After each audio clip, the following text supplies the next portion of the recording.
రియల్‌గా జరిగిన స్టోరీని మూవీగా అయితే తీశారు. 33 మందిని చంపేసిన క్రిమినల్‌ని ఎలా పట్టుకున్నారనేదే స్టోరీ అయితే. ఇందులో హైలైట్ ఏంటి అంటే మనకి 'ఫ్యామిలీ మ్యాన్' సినిమాలో హీరో ఉన్నారు గదా! మీకు అర్థం అవ్వాలని చెప్తున్నాను. ఆయన ఇందులో హీరో అనమాట.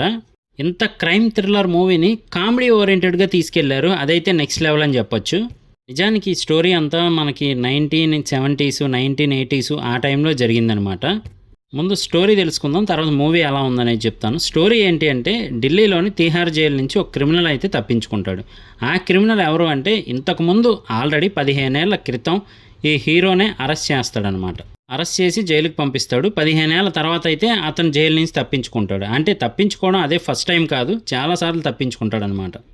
ఆ క్రిమినల్ చంపే విధానం ఏంటి అంటే గనక అమ్మాయిల్ని ముఖ్యంగా స్విమ్ సూట్లో వేసి పెట్రోల్ పోసి కాల్చేస్తూ ఉంటాడు. సో అలా 32 మందిని అయితే చంపుతాడు. 33వది మాత్రం మర్డర్ అబ్బాయిని చంపుతాడనమాట. అది కూడా గోవాలో.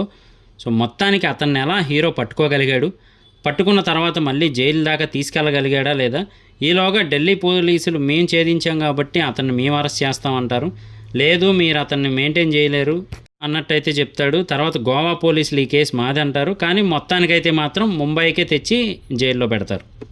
మరి అలాంటి చాలా క్రూయల్ క్రిమినల్ని ఎలా పట్టుకోగలిగారు ఏంటి అనేది బాగా తీసుకెళ్లారు. అలాగే గోవాలో జరిగే కొన్ని సీన్స్ అవి కామెడీని కూడా తెప్పిస్తాయి మనకి.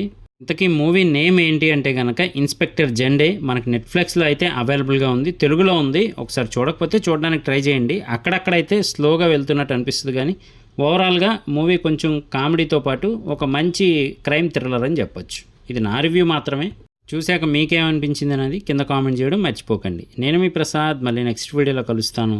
Love you all.